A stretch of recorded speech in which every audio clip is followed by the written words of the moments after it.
What's going on, guys? Want to fire up the camera, do a little bit of a project video with you today. I know I'm more of a knife making and tool related channel, do a little bit of machining, that sort of stuff here and there. But I'm also a musician. Not sure how many people know that. I've been playing, musical instruments for most of my life. The bass guitar being one of them, for going on just under 25 years or so. And just recently bought a new bass, a Lakeland 5502, that I'm just loving. And along with that bass, it's kind of reignited some passions of mine. I've been getting some more gear to use with it. One of those pieces of gear being the Zoom MS-60B Multistomp pedal for bass. It's a multi-effects pedal. I've read as being labeled as kind of a Swiss Army knife of effects or pedals, and that it very much is. I love this thing. It's just got almost way too many different effects. It's got amp models, kind of cloned in here, different types of effects, compressors, overdrives, flangers, chorus. I mean, just a lot of really well done, very close clones of a lot of really popular pedals, amps, and so on. And, it's a great pedal, but it does have one sort of design flaw. Now, they kind of address this in some different styles of these kind of Zoom pedals. There's another kind of multi-button pedal, different effects pedals you can get. They're typically going to be a little bit more expensive than these unless you buy them used, which I did buy this one used for what it's worth. But, I've got this one. It takes up a lot less room, a lot less space than those larger multi-button, multi-effects pedals. And so there's, pros and cons to everything, right? But, the drawback being for this one is if you want to use multiple effects through the same pedal, not just like an on-off of one effect or amp model or, combination of those. If you want to use multiple, you've got to use these scroll buttons, while hitting this. And, it just becomes a little bit of a problem, as you could probably pretty well see, if you're playing live and wanting to kind of layer up in a song or multiple songs. Thankfully there's a workaround for this. This is not my idea. Plenty of guys have done it. But that is to add one of these dual switch pedals, which ties into basically these two left and right buttons, and allows you to have kind of an external switch that you can hit with your foot, while playing live, to combine with this stomp button. And make this just that much more of a versatile effects pedal. Now, there's other ways to do this. There's different like looper style or AB pedals that you can kind of tie in with this. You can also use a MIDI controller. That starts getting a lot more expensive and a lot more complicated, in my opinion. This is going to be just really straightforward, relatively inexpensive, and a project you can knock out, pretty easily and quickly. Hopefully this video is going to kind of help you guys work through that, especially if you have zero, electronics experience or never done this kind of thing. I'll try to make it as simple as possible. And now there are other videos on guys that have done this, to be fair. Most of the videos are just showing the guys hitting the buttons, and they don't really tell you how. They just say, oh, it's easy. You just solder some stuff together. Other videos, they're in different languages than English, or they don't really show you very clearly what they did, just them doing it. So I want to kind of fix that a little bit, see if I can be a little bit more clear. And, I'll try to be somewhat concise if I can, but, this is going to be a little bit of a longer video, just so you know. So by all means, feel free to skip around, skip to the parts you want to see, speed up the video. I'm going to try to give a little background or theory for each of the steps I'm doing as well, just to give you a more general overview. So maybe you feel a little bit comfortable in what you're doing and how you're doing it, especially if you've never done anything like this before. So again, what we're going to do, we're basically going to turn this switch pedal into these switch buttons, which allow us to cycle through effects more efficiently. And I'll show you, this is the welcome screen here. So basically, which I haven't programmed anything on this really, to be fair, yet. Right now I've got 1, 2, 3. You can add to that. I think you can change it to A, B, C, D. I've got to get a little bit more comfortable with the operations manual and how to do all that. But the problem comes, like, what if I want to use this para EQ effect, you know, along with this bass overdrive? Well, I could turn this one on, but then I got to reach down, scroll left to this one, and then turn that one on. And then maybe I have a third, like an amp modeler, if I want to use, you know, you could turn that on and off. Or maybe I'm done with the EQ. Again, I just got to like hit this button, but also scroll left and right at the same time. That's just not efficient. It's not, you know, very easy to do while playing. So this is where that's going to help.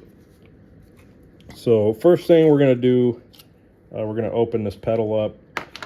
And basically all we're doing is we're connecting this pedal here with a stereo 1/4 inch, you know, input jack to this pedal here, and then we're going to wire another jack to these buttons, if that makes sense.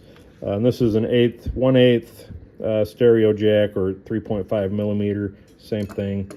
I opted for that. You could use either one of these 1/4 inch jacks, or I have seen other guys add 1/4 inch jacks to these. But they take up a lot of room. You're going to end up having to cut the battery compartment out, or you're going to possibly lose some function in this jack, you know, if you tie into it, or it might complicate things. So we're just going to add one. You know, it's not really going to change the function or usefulness of anything else on the pedal. You'll still be able to use batteries, still be able to use power supply, left and right jacks. Really not changing anything like that. Now, you probably are avoiding any warranty this may or may not have. Again, I got this used. You know, I'm not really all that worried about it. But all that to say, we're going to add this somewhere, you know, either front or back. We're going to open this up and see where we think it's going to fit. Now, just a little bit of theory on this. You do need to use a stereo jack and stereo to stereo cable. These are called TRS connectors. So they've got tip, a ring, and a sleeve. I'll show you on the bigger one. So this is tip, ring, sleeve. Sleeve is always going to be your ground connection. Tip is going to typically be your left audio. The ring will be your right audio. So tip left, ring right, sleeve ground. You can see on this little 1/8 inch jack here, it's basically got all those connections. So ground will be your outer ring, you know, goes into that middle section. And you can maybe see how, you know, those all touch each other now.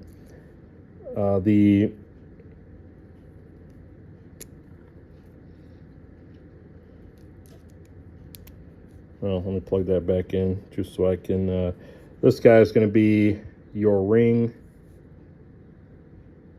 I know it's kind of hard to see there, but it's touching the ring.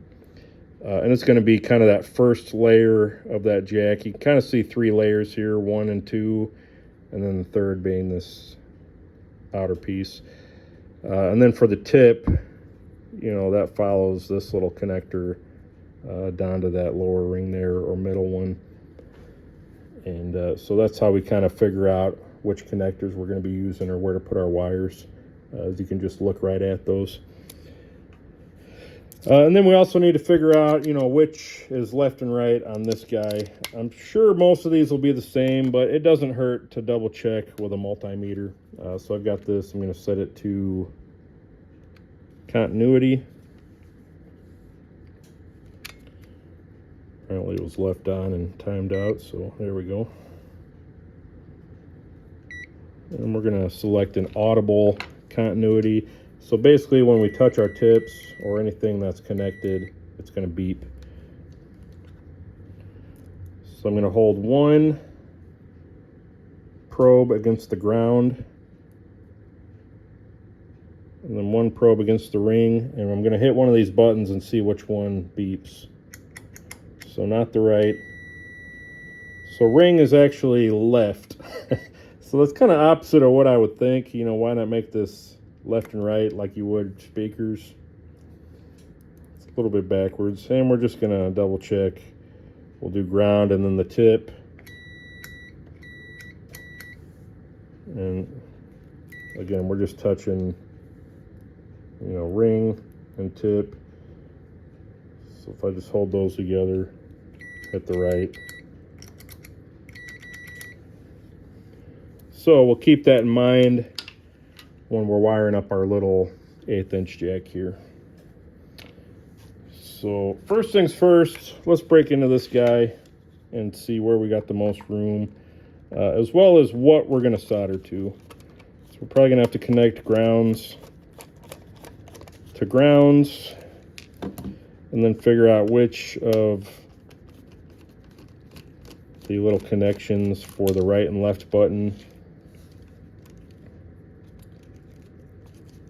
you know, we're going to do for the tip, and then the tip and the ring.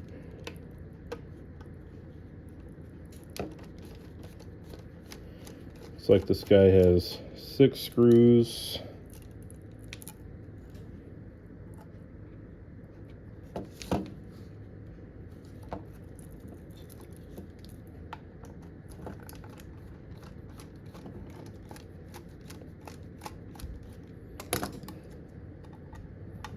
This bottom guy has a slightly different screw, so be aware of that. It's got that little bushing or shoulder on it. And so there's that guy. And these screws will probably be the same as the 2 in the middle. Could probably used a power drill for this. I'm recording this on my phone. If I get any calls, you know, I'll try to pause and then just splice the clips together. All right, so that's just a cover plate, which is nice. Then we got your battery compartment. We're probably going to have to unplug a ribbon cable or something. Let's see. Yeah, so you just got your positive and negatives here. That just unplugs. There's no little things you got to press in.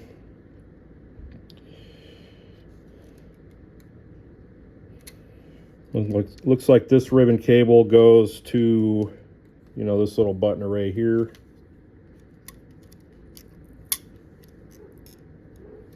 This is probably your display ribbon cable. This upper one must be the stomp button. We're going to have to move that out of the way. Which, by the way, this is an aftermarket kind of mushroom cap. One quick note, I believe your average, like these buttons are like 10 millimeters. This is actually 11. I don't know why they did that. I had to machine this a little wider. I've got a lathe. It was kind of way too involved of a process. I took about 1 millimeter of diameter out of this. Maybe if you get like a 11 millimeter reamer, you could just chuck it in a drill and, you know, do it a little bit easier that way. I used a boring bar, but yeah, that's what this is. It's not necessary. I just like it. It's more comfortable, especially if you're in bare feet. But at any rate, let's take these screws out and see what we're looking at.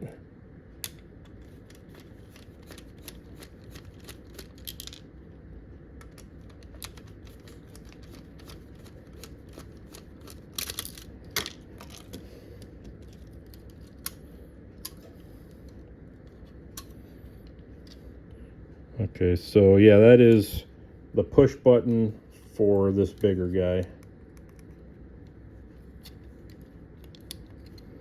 You can kind of see how that works. This has got a little spring on it.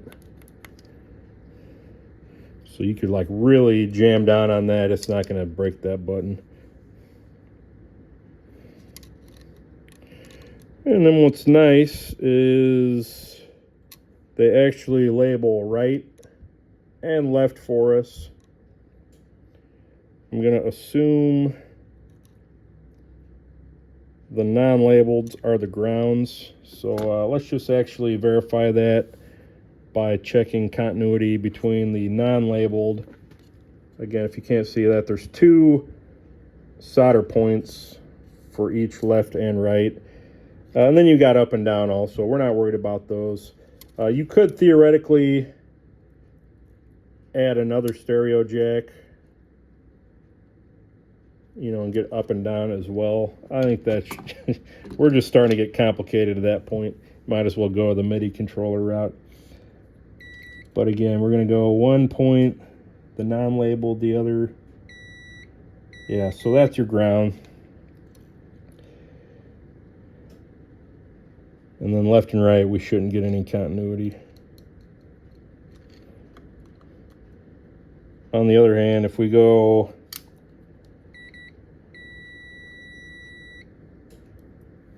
well, let's do this left and right, and I hit one of those buttons. Now,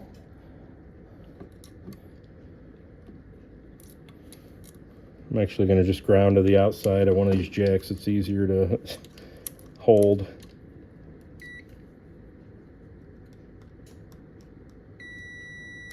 Okay, so now we're, this may be complicated with just one hand. Let me do it this way. I'll hold to this side.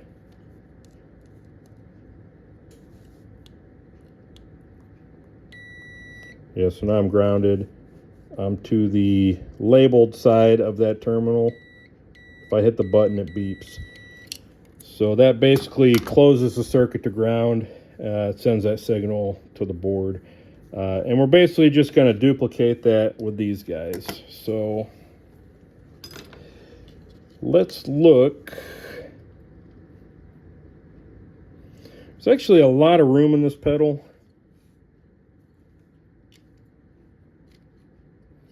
We do want to be mindful.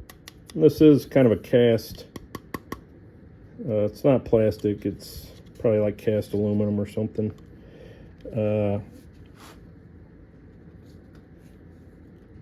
Yeah, not magnetic. Anyway, we got to be mindful of the little bosses in here that are kind of there, you know, for stability. We don't want to go right in the middle because then we won't be able to fit our nut on our jack. So what we could do, I've seen a lot of guys go right underneath one or the others of these. We could also go right in the back here. Seems to be plenty of room, you know, even with this. And let's check with our battery. Yeah, so you can see a lot of open space there. It's not going to be a problem. Right now I'm thinking I'm going to drill right into the back here.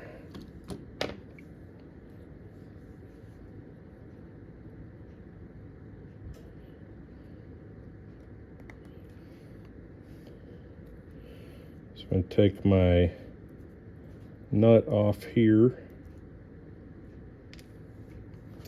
And I do want to make sure it's like I'm just going to be long enough, just barely. So that's nice. And then just seeing like how this fits in there. We do want to make sure we're nice and centered up on this guy. So we'll just kind of eyeball it. I've got a marker here. Going to go right in between those two little stick outs there. And somewhere like towards the middle of the pedal there. If not a little bit lower. It kind of lines up with this corner here. So that'll look fine.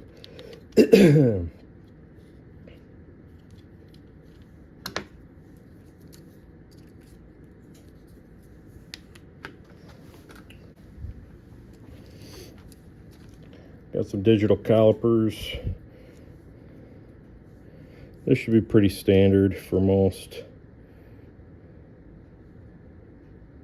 So 230, 231 millimeters, about a 6 millimeter drill bit, would be fine.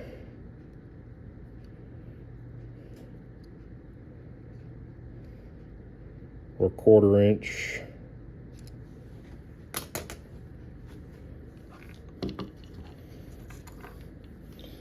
I'm just going to mark with a center punch where my hole is going to be. Just again making sure that I'm roughly centered here.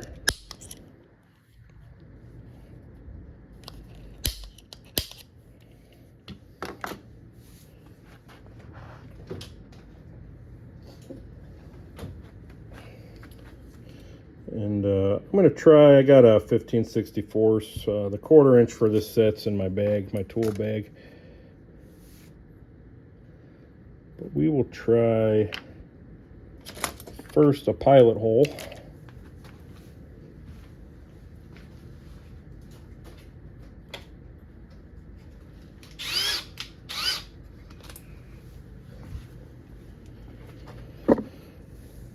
Again, this will probably void your warranty. And also make sure where you're going through, you're not going to hit anything.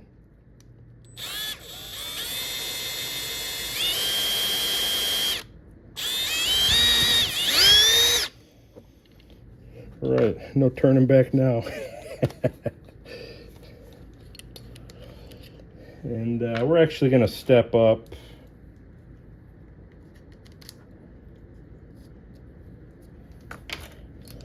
to this. It's not completely necessary. Sometimes this thinner material, drill bits can tend to grab, and I don't want to rip it out of my hand or, you know, crack the housing or anything. Now these are brand new drill bits too. They should be pretty sharp.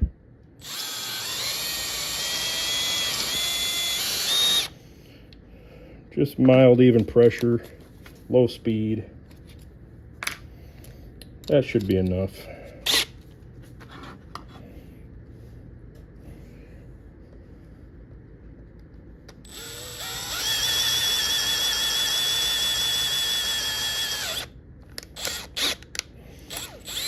Sometimes it helps to back it up after you pop through.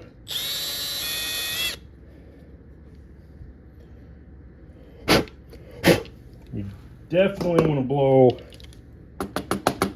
and knock any chips out of there, not potentially short something out.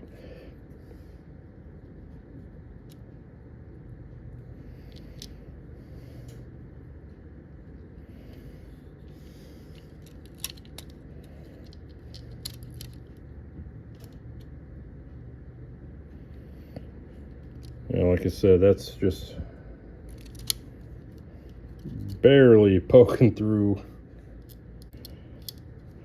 Whoops, dropped that. Got another one. I think I'm gonna have to counterbore just a little bit into this side of the housing. So it's about a 5/16, 0.315.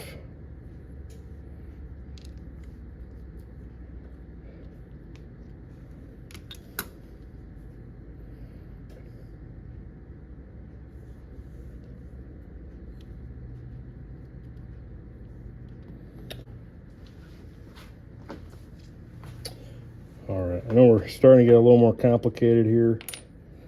Got some different piloted counter bores.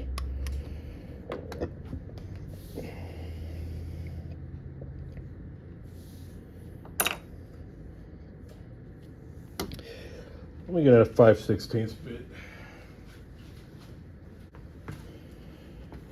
All right.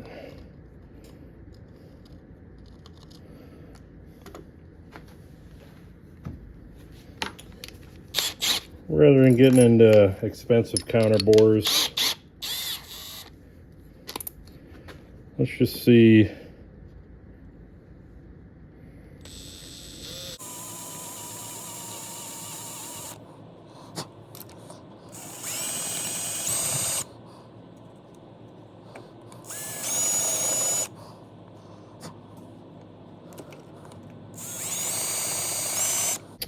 You don't want to go too deep.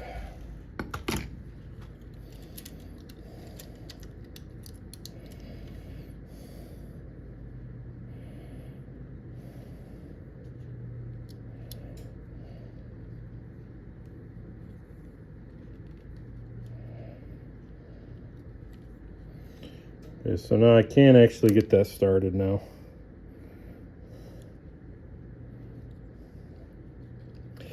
I'm going to try to clean this up a little more though.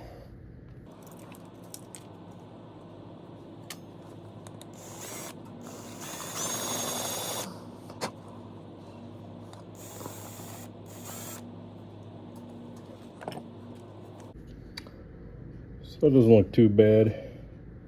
Could always go a little bit bigger.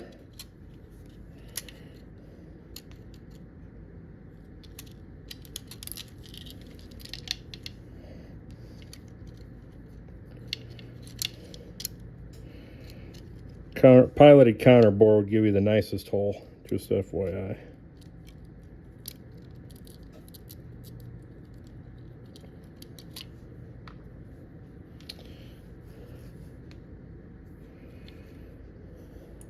Let's see.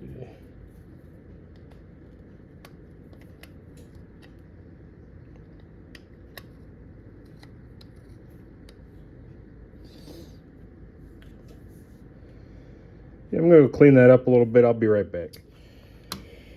All right, I'm back. Decided to go ahead and use the counter bore just to clean it up. If you're a little steadier than me, you could do this. Probably maybe try to find some thicker or longer 1/4-inch adapters, which, let me just give you guys the thickness of, so we're about 97.5, so just over 3/32 of an inch. Metric, so say 3 millimeters, 2.71.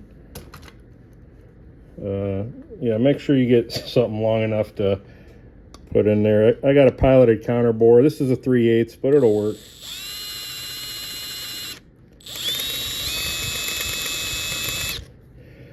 Definitely don't want to go too far. Let the drill do the cutting.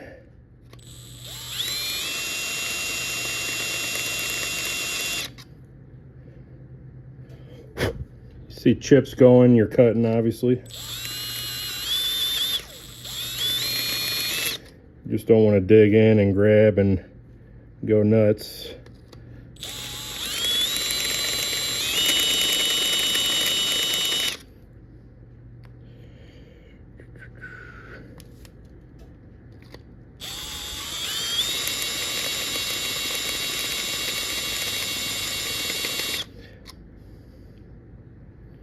Just trying to get nice and flat.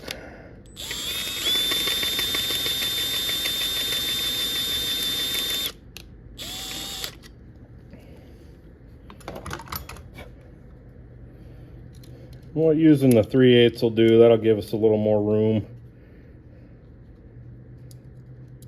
for our pliers if we need, or screwdriver to tighten this nut up.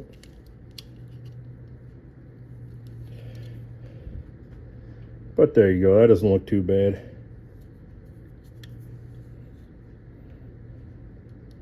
You can get some nail polish or something if you're real worried about that. I believe this is aluminum, so it's not like it's going to rust or anything.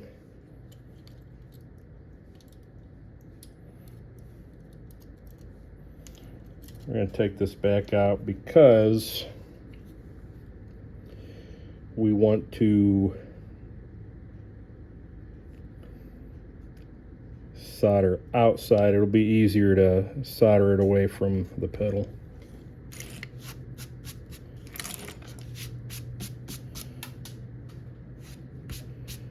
I just wiped my, just brushed the nut off with some chips, so I'm gonna have to find another one of those. No big deal.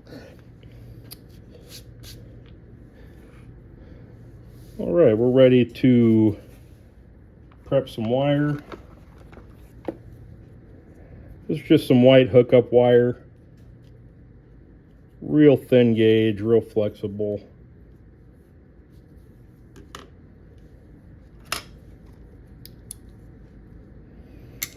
Going to cut that end off there.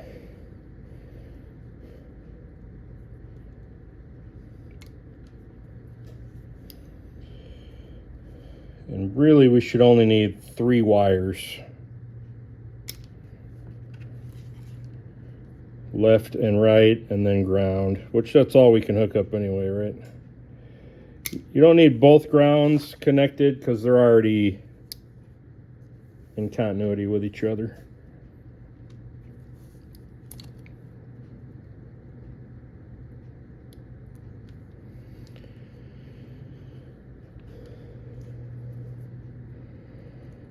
Just gonna pop about 1/8 to 1/4 inch off of each of these. Gonna get my soldering iron heated up. This is something I built myself. It's a battery powered by a M18 battery, Quicko T12-942. Phenomenal little soldering iron. Heats up in just a matter of seconds. We're already almost all the way heated up.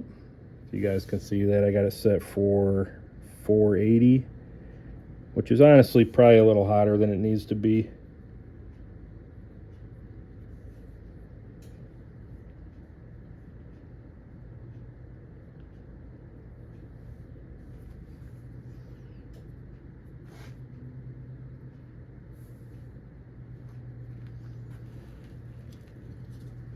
I'm just gonna grab a scrap of wood because I don't want to melt my this is just like a plastic spoil board on my CNC machine here.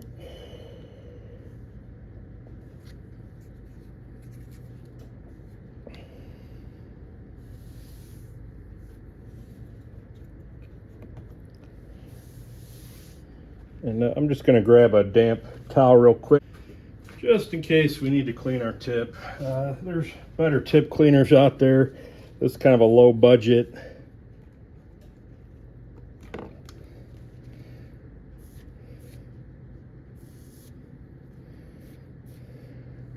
I was welding some plastic with this a little bit ago, so just gonna tin our tip up a little bit, both sides. Then we're just gonna tin our wire. All that means is we're just putting a little dab of solder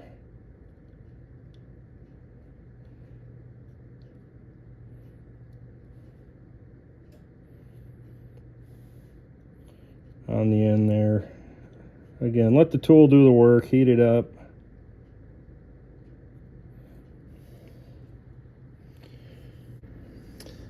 Now in these particular jacks, the only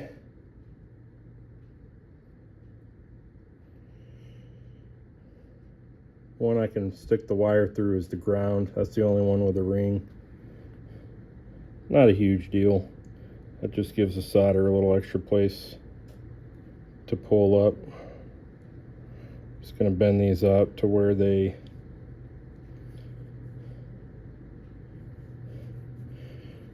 so that'll be our ground. And again, we're going to tin these two.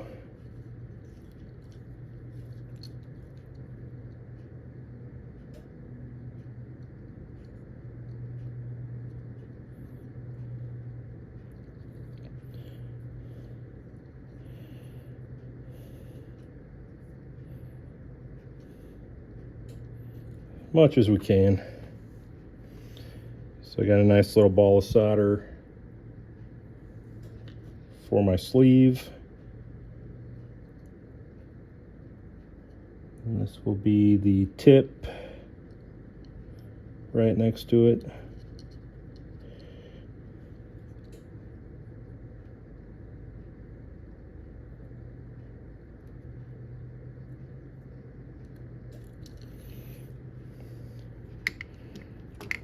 Burning my screwdriver. All right, this is a little bit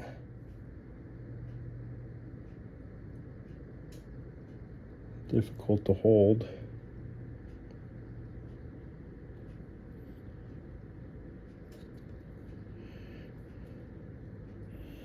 Sometimes if you ball up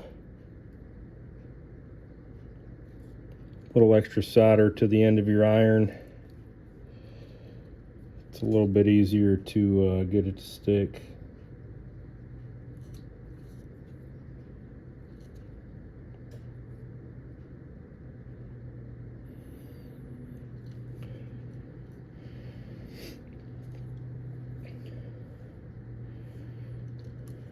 All right, now pre-tin both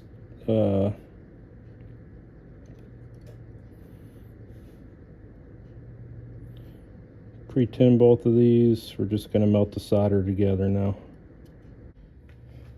All right, I can't find my little workings hand helper, so I'm going to show you guys a little trick.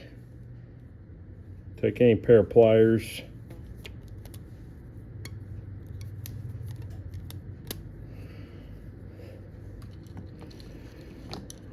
wrap a rubber band around them.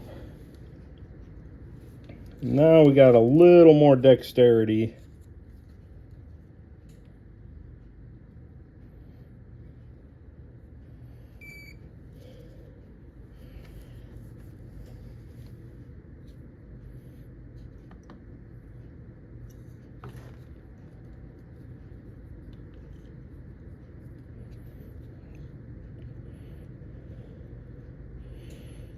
Gonna just tin this guy a little more.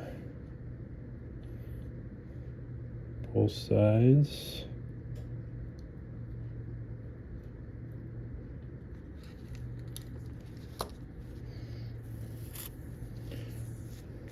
Clean our tip.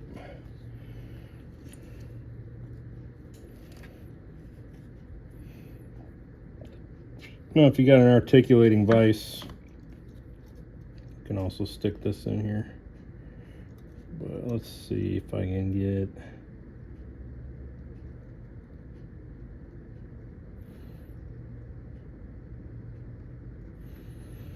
good connection there.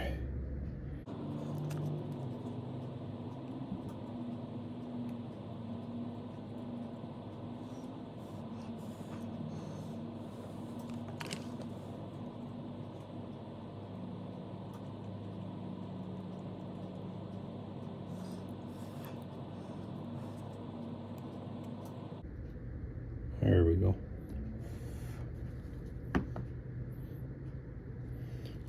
Feel like that's pretty secure. Go to this other side.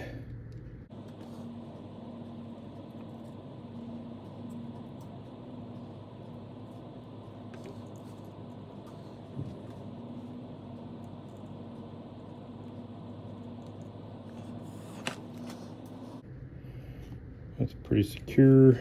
So that's our tip and sleeve, or sorry, tip and ring.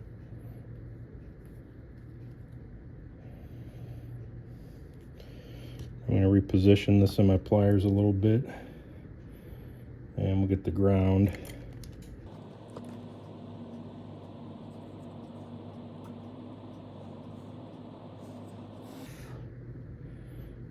That one's a little easier.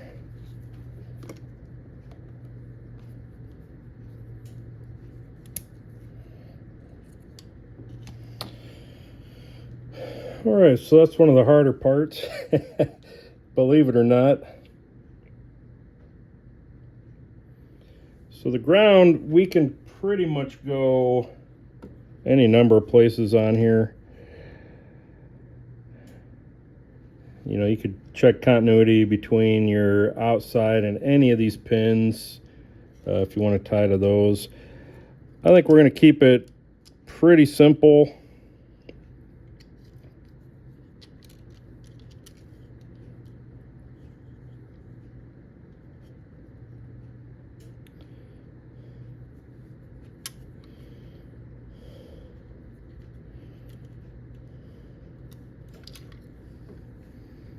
Okay, now I got to remember which is which. So left was on the ring.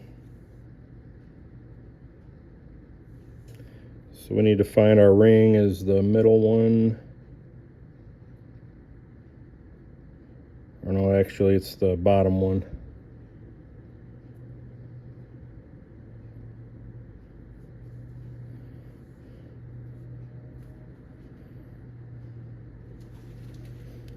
I'm actually going to mark this. You know, ideally I would have used 3 different color wires, figured out which was which. But I'm just going to mark ring.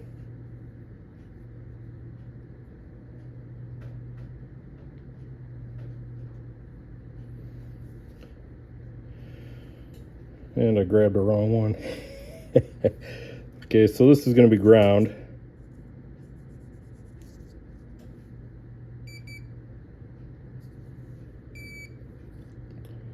Soldering iron's falling asleep here.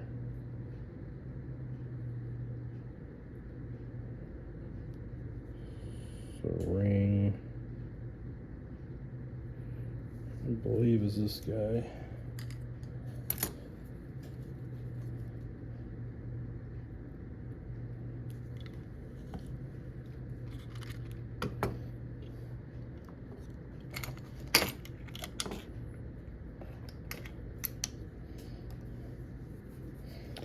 Easy way to figure this out, just plug this guy in.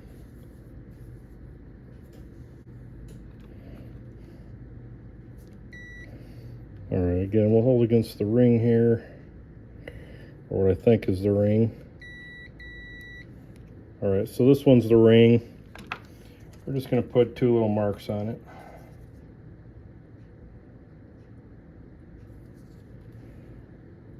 So there's ring, there's ground. And actually, let's just make sure we got a good connection before we get into it. This should be tip, so our solder didn't overflow anywhere. So tip we'll leave empty. Ring, ground. Okay, so we got good connections there.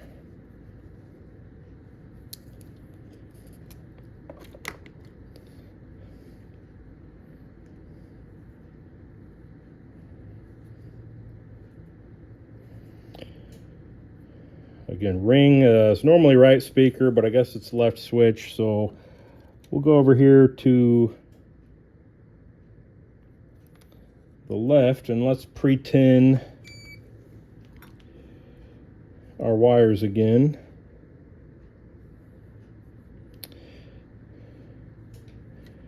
You know what, I probably don't need 3-inch long wires.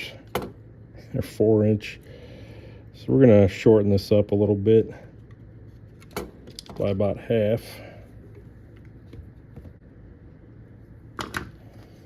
And again, we'll remark. It's just a random mark, doesn't mean anything. So let me pre-tin this again.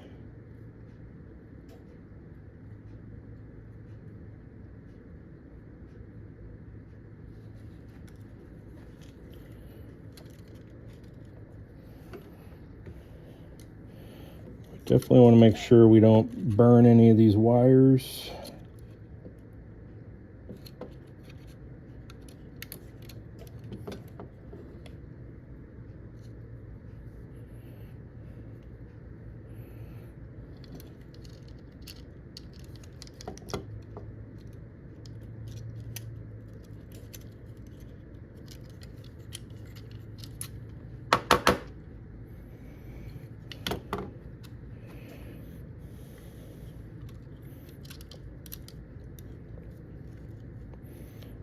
So that's ground. You know, we'll make our ground the same length and we'll put it on the same side.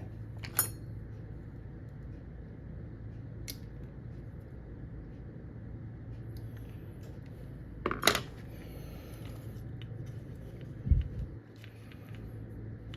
know this is going to be like a really long video. Maybe I'll try to edit some of the nonsense out.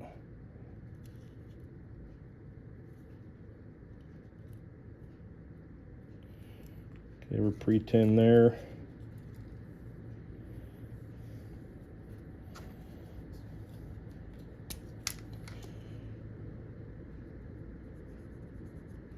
Again, just one long mark for ground.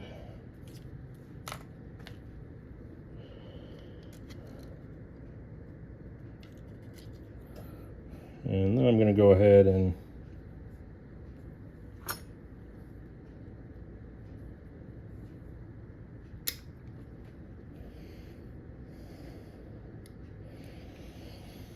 trim this to what I need. This will be the tip.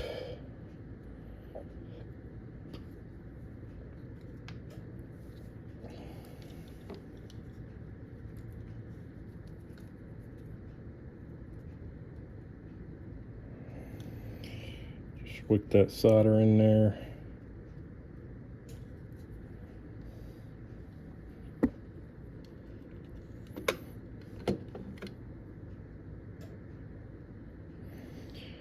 We're going to even put a little pre-bend on there, just so this back goes back into the right.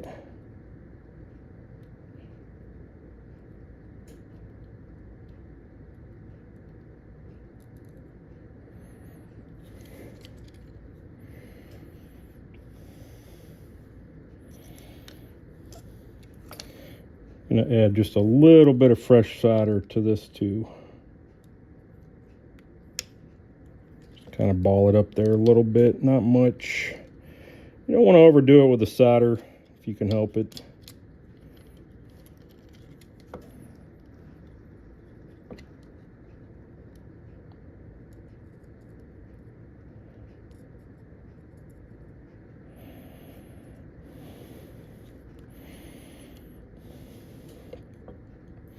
Let's give that a little tug when we're done. Everything looks good.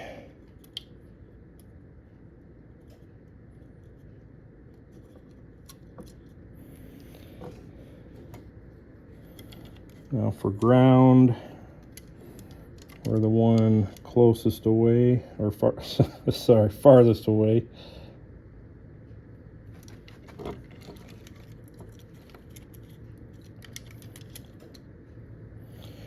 Again, let me get some fresh solder in here.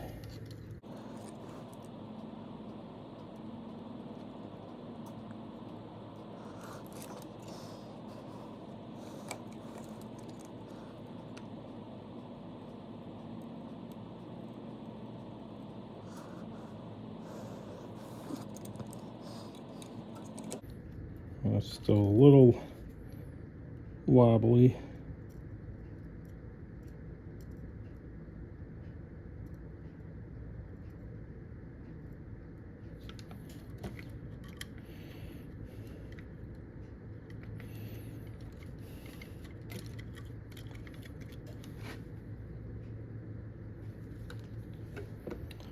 I'm going to cut a fresh little end off of this.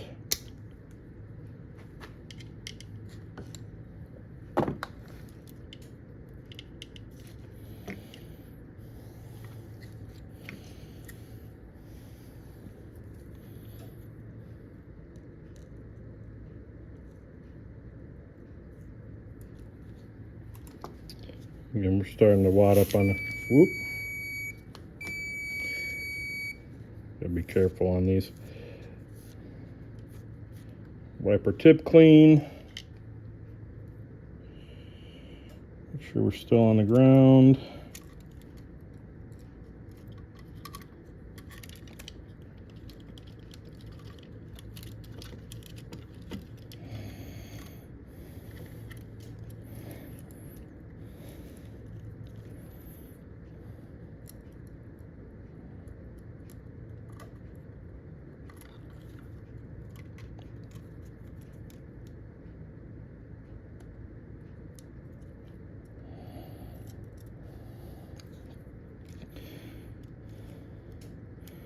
All right, feel good about that one.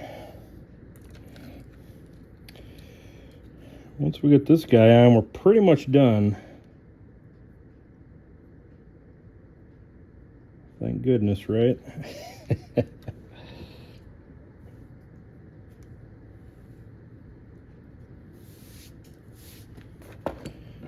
And again, I got a little more than I need on the strip there, so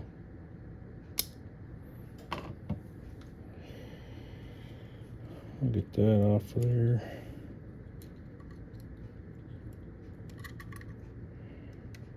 Give a little pre-bend. And we want to make sure that we're far enough away from the other one we soldered.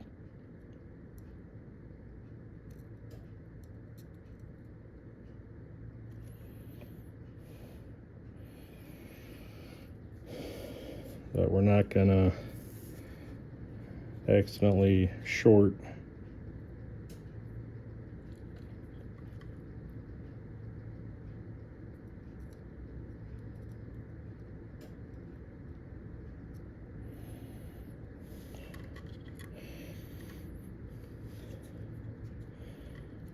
Get a little more solder on here.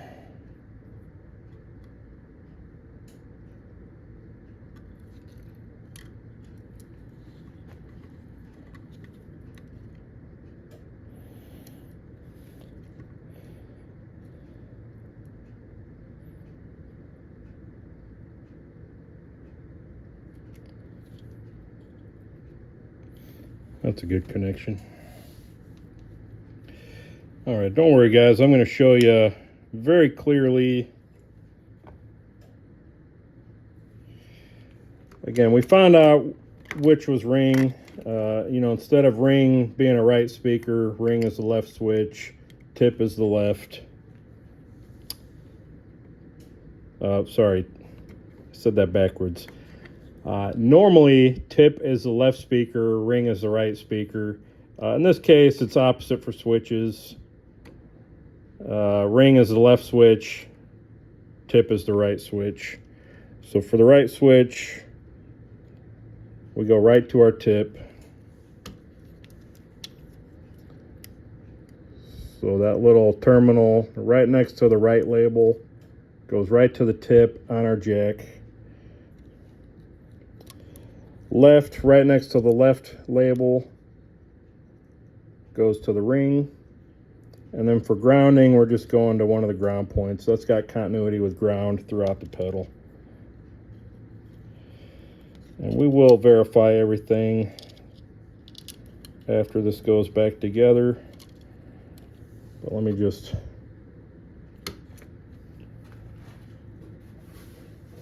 get this reassembled for now. Again, I keep losing these stupid little... These weren't the best jacks, I will admit.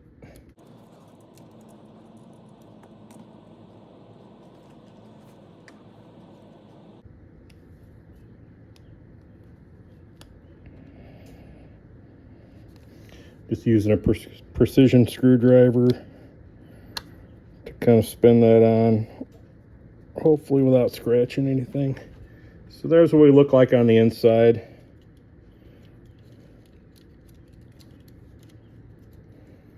Make sure we get out from between our buttons. So we're going to tuck that back out of the way.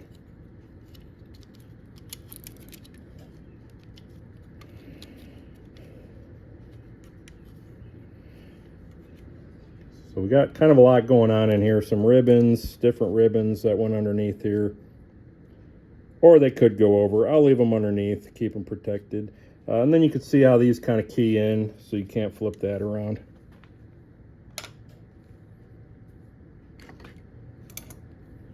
So we're done with all this. Silver screws go back in here.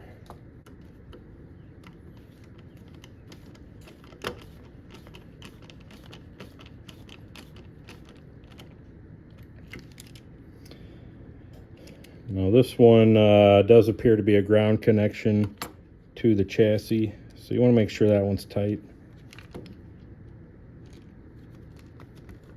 At least it looks that way. I could be wrong.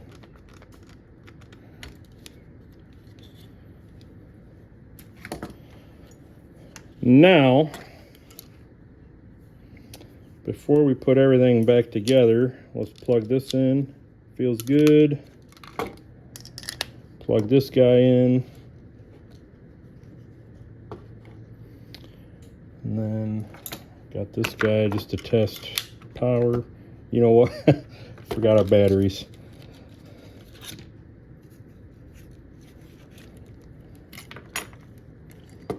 Make sure we don't have any balls of solder, chips, pieces of wire in here.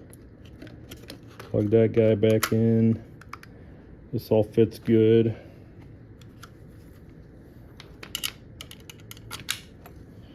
Okay, powering up, that's a good sign. Okay, so one is to the right, left, left, right, right. Perfect.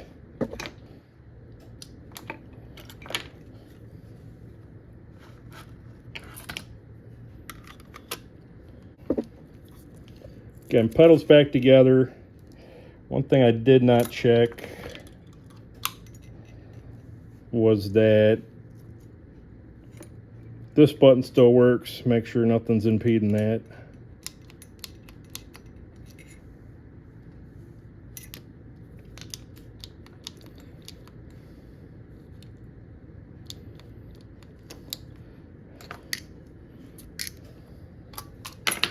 And it doesn't. So, you know what, I'm going to grab a power drill.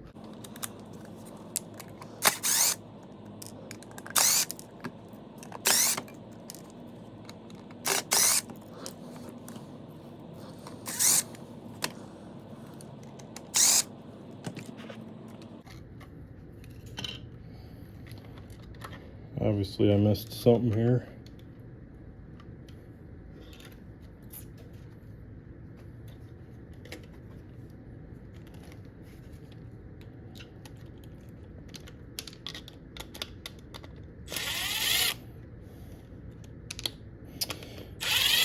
And I think I know what it is.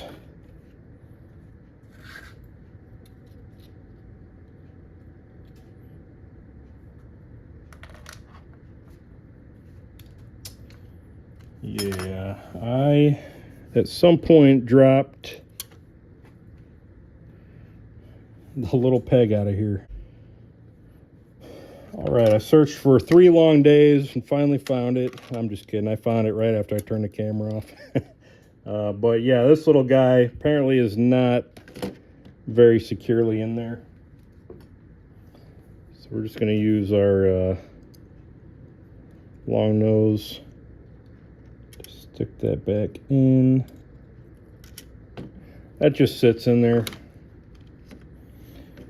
And again, we want to make sure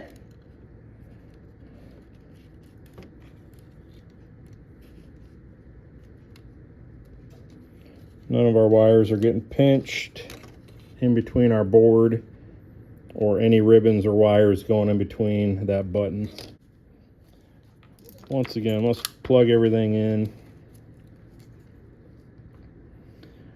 Should see, yeah, now our stomp button works, scroll left works, scroll right works. So just made this pedal about 100 times more useful to me. All right, guys, let's go ahead and wrap this up, give some final thoughts. There may be a couple things that perhaps bear repeating. I'll go over that again. And then maybe give you just some final little tips and tricks on some things I might not have gone over. But basically, this is not that complicated of a mod. There are certain things that will make it easier for you, especially if you have little to no electronics or soldering experience. Hopefully, I explained everything well enough. You know, basically, it's not that we're even replacing these switches. We're just tying into them so that instead of just using our fingers here, we can use our feet here to accomplish the same thing. These are just all simple push buttons, on, off, open, close. Same thing. Closed is on, up is off, on, off. Same with these. So we're basically just tying in parallel with them. Again, you only got to make 3 connections: ground, then left, then right. Showed you guys how to determine which of these, you know, was your tip versus your ring. This one seems like it's a little backwards from what it should be. Worst case, you get this all together and this is backwards. I'm sure you could take these nuts off, drop these buttons out, and flip them around pretty easy, or just turn the whole thing around this way. But hopefully you guys understood that part. I will say a decent soldering iron and some quality solder does make a world of difference in how easily you're able to melt that solder and make those connections. Definitely pre-tin where you can. And by pre-tinning, I just mean add some solder, to your wire ends where you can. Add a little bit of extra solder to your solder points on your boards. Be very careful not to burn anything, overheat anything. This iron gets very hot. You don't want to be holding this on a wire or on a board or a connection any longer than is strictly necessary to melt and cool that solder back down. So when you're making your connections, also make sure you're holding that wire in place long enough for that solder to solidify and cool back down. That's a common mistake a lot of people make, is they want to kind of let go too soon. So yeah, make sure you're letting your solder cool. Make sure you're not getting cold joints. Watch a few soldering tutorials if you have to, but definitely start with some quality solder. You don't have to buy these big rolls. I do a lot of little projects like this, so I bought this roll. This probably lasted me almost 15 years. Try to stay away from the solder that comes with your soldering irons, soldering kits. The imported like Chinese solder, I've never really had any good luck with it. Look up what a good quality solder is from like an electronic supply and go with that. I'm sure there's some good reviewed solders on Amazon and such. Maybe I'll see if I can find some and link it below. Soldering iron is a big one too. You can make just a regular off-the-shelf like $10, $15, $20 plug-and-play kind of on-off soldering iron work. But these little digital soldering stations really are worth the price of admission. And I don't think these are really all that expensive. You can get on, some of those import sites, AliExpress, DHgate, even eBay, and find some reasonable prices on these. You don't need to do the Milwaukee battery mod. I did that all, just to have it for myself. You can get a wall adapter and plug this in just the same. Or I think there's another model of these. It's basically a tabletop unit, that comes with all that already. I want to say it's well under, $50, or at least under $100. And worst case, you only use it once. Maybe sell it and get most of your money back, or do what you got to do there. But I think everybody should have a soldering iron, a good soldering station. Useful for so much more than just making electrical connections. I mean, you could do wood burning with them. You can do plastic welding. Something breaks. These are good for localized melting of plastic and fusing it back together. You can use it for loosening up, stubborn screws or Loctited connections, that sort of thing. So there's a number of things, I find myself using this for other than just melting and joining wires and solder together. So just a note on that. Again, I'll see if I can find some inexpensive options. What used to be $100, $200 for a decent soldering iron, there's a lot out there for under $100 nowadays. That has really changed the game as far as soldering stations and whatnot. Again, good clean quality solder, that makes a world of difference too. As far as the drilling of the holes, get yourself a cheap set of these drill bits. I'll leave some links for what this one was. You really only need the 15/64. If you have a quarter, that'll work too. Start with a pilot bit and make it a little bit easier. Otherwise, go low and slow. Don't push too hard. That last bit where it wants to break through, it'll grab and just destroy everything. So let the bit do the work. Start with some new sharp ones. This whole set I think was less than $10, and I know it's missing some. I got those elsewhere, but I'll link to that too if I remember. Do you need the counter bore? This guy here. These get expensive fast. You're probably looking at least $30 to $40 for this setup. Then you got to have the right size pilot. You don't necessarily need that. It just makes a little cleaner, flatter hole. You can use regular drill bits if you're careful. but it's going to have a taper to it. Better yet, try to find a longer TRS jack, or 1/8 inch or 3.5 millimeter female jack to put in your thing here, to where you can get that ring on easier, or the nut. Other option, just glue it into there, or if you can find out what the thread pitch and diameter is, get yourself a drill and a tap, and just drill and tap a hole there, and then you can just thread it in from the inside. You won't even need that lock nut. Again, that's kind of more money, more complication, but so is the counter bore, which I took out counter bore. So yeah, I've got a whole machine shop here in my garage, so I've got access to things. I've accumulated things over the years that I understand not the average person is going to have or have access to. Most people, if they don't have a drill or some drill bits, they know somebody who does. So that's the option there. And, that's about as simple as I can make it. 3 wires, 3 connections, 6 solder joints basically, 3 for either side, the jack and then the boards. Take care not to overheat anything. Don't hold your soldering iron onto any wires or boards or connections longer than is strictly necessary to melt that solder and get it flowing. You hold it on there too long, you risk damaging components. Try not to burn any ribbons or cables. Watch, I burned my screwdriver handle a little bit. Definitely watch where that tip's going. It's very hot. And make sure you're letting your joint cool before you kind of pull that wire away or let go of it. That's a common mistake as well. And make sure you're getting a good, decent joint. Tugging on it a little bit, make sure it's not going to come off. And you shouldn't have any problems. I know not everybody's experienced with soldering. It takes a little trial and error, a little bit of practice sometimes, but there's lots of great YouTube tutorials on here about how to, solder. Again, quality irons, quality solder make a bigger difference than almost anything. Technique is really kind of a smaller part of it, but as long as you're careful, you got some good eyesight, you'll be all right. Showed you guys a tip about, making yourself a little holder with the rubber band and the pliers.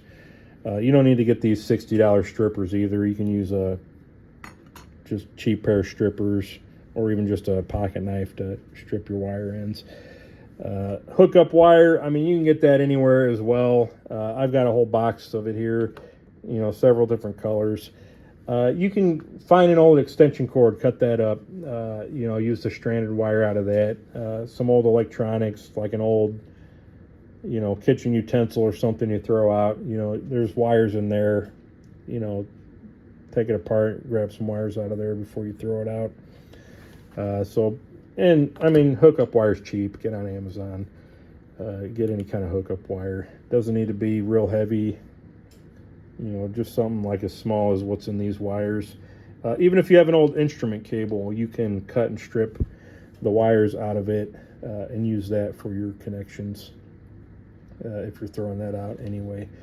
As far as the sizes, 1/8 inch jack's going to be your easiest to fit in here.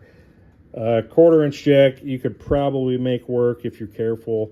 You can even use this jack here. I've seen 1 or 2 people do that.